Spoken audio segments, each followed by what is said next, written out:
Na'Vi are out. VG Gaming move forward. What an end to the game. They gave it their all, Na'Vi, but at the end of the day, too many mistakes. VG Gaming, the superior fight. And as farmed as Havors was, it wasn't enough to stand up against both the SF and the Luna of VG.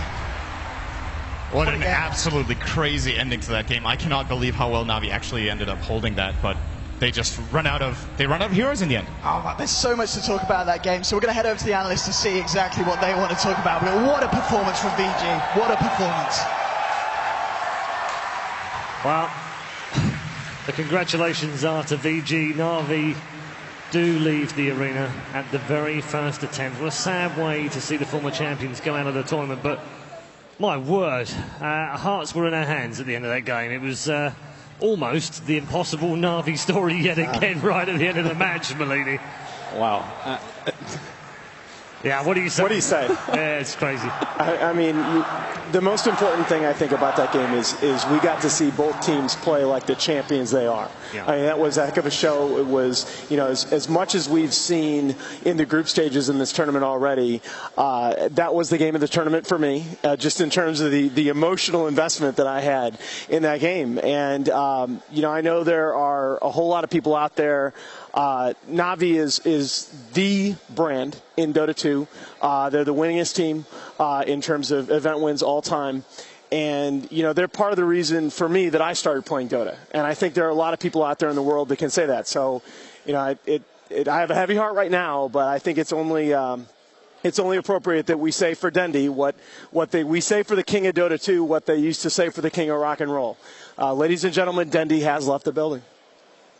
Yeah. What a game. It was, for me, a combination of heavy fight, CAS Dota, but at the same time also strategy coming in from VG Gaming. I actually think VG Gaming kind of beat Na'Vi at their own game. At least that's what it felt like. Fighting from the very start, making sure super aggressive, didn't give anybody a time to farm and actually catch up until Suneko, of course, reached level 6, and he made sure that there was some space for Havos' anti-mage, but overall, I think VG Gaming just played that really well. And welcome to the desk, by the way, you. Shiva, because, you know, it's such a crazy end to that match. We didn't even have time to reintroduce Alan and Shiva for the first time. It's great to have you back on here. Thank you. We do have the end of the game, and I think it's probably a fitting way to close out the game with the final shots of Na'Vi's TI5. It isn't the TI5 that either they or their fans would want, and it ends up with a very small but important mistake. This is the first time I think I've seen Na'Vi like buckle under pressure. First with the failed relocate by Suneko to save anti-mage, and then Havos is under pressure, he gets sheeped up, and then art style Shallow Graves himself.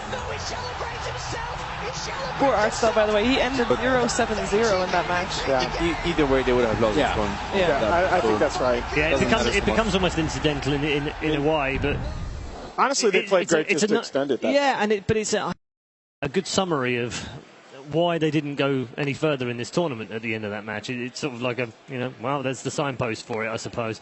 I was quite mean to them before the game and said that, you know, they've been surprisingly bad.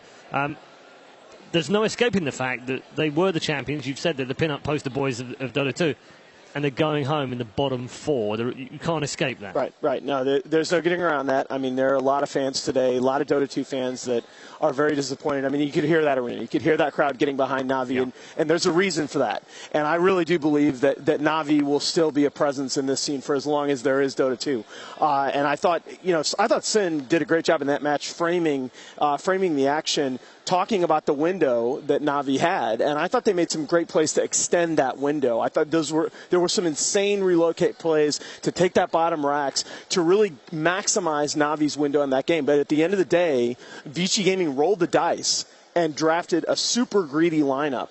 And Na'Vi just wasn't able to punish them enough. At the end of the game, when you have a Shadow Fiend, when you have a How Luna, when you have a Queen of Ice, Queen of Pain that have all been farming, you're not going to beat that in the late game. And I think Seb was dead on point. Yeah. Seb, your final thoughts on the game as we get ready to move on to Game 3? To me, it felt like they had no game plan, because obviously the game plan early on is dodge fights, get the anti-mage to farm. You have a lineup where you have, with Dazzle Tusk, those heroes, they don't do damage. They just help someone to actually do better in the team fights, and that someone was the anti-mage, because Lina's going to use the ulti, and that's pretty much it, at least for the first opening. And that anti-mage, he had a window at some point. I don't really like the way he itemized, but that's personal. But they wanted a super battle-oriented anti-mage, that goes for MKB when they get the butterflies, goes for the basher. And there was this very moment where he got caught, and Soneko was behind him, and he could relocate him. And that was actually the play, I guess, because Kovos was farming aggressively, but that's what he needed to do the whole game, right? That's how they got a Rax. Yeah. And then he did not relocate him for a reason or another. I don't know what happened. And then he was on CD buyback when he was supposed to be aggressive, and he couldn't. And that's, to me, that was the turning point of the game, because later on in the game, it was harder for him to get anything done, honestly. Yeah. But that was the one they could have won it. We've spoken a lot about Na'Vi, but Ben, credit to VG as well. They played better than they've played so far at TI5. Is this maybe a sign of things to come? Yeah, I think they were actually very prepared for the way Na'Vi played. Like, Dandy was sitting in the bottom right side of the map for probably a good 5 to 10 minutes, and I don't think they ever got caught out by him. And yeah, they just played very solidly. They controlled Roshan very well, and it's not the VG that we knew 5 months ago, but it's a step in the right direction. Sure. Okay. We are going to move on to Virtus Pro versus Fnatic. Just a very quick update for you at home as well. We haven't mentioned the fact that the teams have gone through the lower bracket, obviously, from losing earlier on. Cloud9, as if they were going to make their lives any harder, now face VG in the next match in the lower bracket, which is a kind of revengey kind of match. And it would have been the same anyway, because it would have been Na'Vi, who they knocked out previously last year. So that's kind of weird for C9. They're going to have pretty much the same route through the lower bracket. And Empire will take on MVP Phoenix, and that'll also be a very interesting game as well. We are going to move on now, and it is Virtus Pro, the first team we're going to look at. And also, we're going to take particular attention to someone who's playing his first ever international, but he also sets a record because he's the first ever Belarusian right here at Key Arena. When I was a child, like 10 years old or something like that, I hurt my knee and I started to play computer. I started with Quake, Counter-Strike, Half-Life probably, and then some friends showed me Dota. Usually when people have friends, they go out, spend some time with them, but most of the time I speak with my friends through the internet, and my parents didn't understand that at all. They tried to get me out, like go to some camps, but I was okay with playing Dota. When I started playing professionally, I think that my mother supports me. Sometimes my mother calling me and saying something like, Artyom, I found a photo where you're staying with some cup. What's this story is? And she will never understand it, but she's doing it because I'm her son. So after TI qualifiers, we lost them, and Na'Vi invited me to be their captain, and it was a good experience, but everything wasn't good. It not means that people in Na'Vi was bad or something like that. I just can't be their captain because we are totally different. I can be Virtus Pro captain because they understand what I'm trying to do. They say, Artyom, do what you want. We will try to help you as much as possible. And even if captain wrongs, he will take his experience, and everyone will take this experience. This is the best way to grow up as a team. If I want to be the best, I must improve myself as much as possible and become not only a good player and become a good person, because Dota is not only about playing Dota, it's even more about communication. When I started playing Dota, it was just a little computer club, and now when I looking back, I'm really happy and feel proud of myself because now I'm traveling through the world and meet nice people. This has changed my life, really changed my life.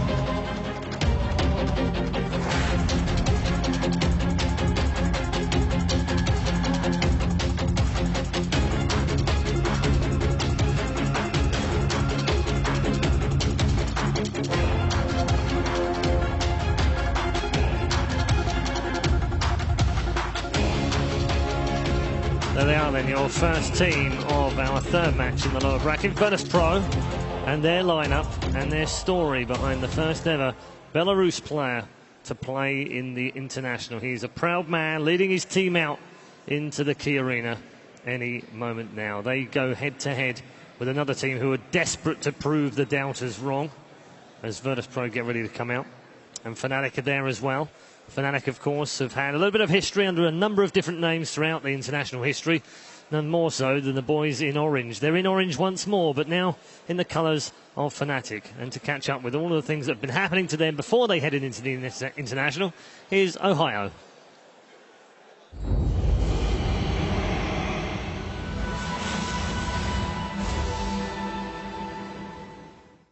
How does it feel to be representing Malaysia? You have to have a lot of pride for your country. This is my third year, TI, my third TI, and still will be a little bit nervous, fight against top team in the world. TI3 was a really interesting time for you when you were playing with Orange. A lot of people considered you one of the best players there, one of the most influential players there. Yeah, thank you. Were you aware of, did you know that people were saying that about you? I just know about it when I'm back to Malaysia. A lot of Malaysian fans and Southeast Asia fans, they congratulate us and they also praise me and I play very well. How do you feel about your chances this year with this team? Recently, our practice is not that good, but I think we still have a chance to proceed to the top 8 first. And if we can do pretty well in every games, I think we still have a chance to get inside the top 4. What's the hardest thing that you're working through as a team right now? Our play style is not going to work together right now. We are just a little bit split. That means we just play our own style, but not a team style. That means we need to fix it faster before the game starts.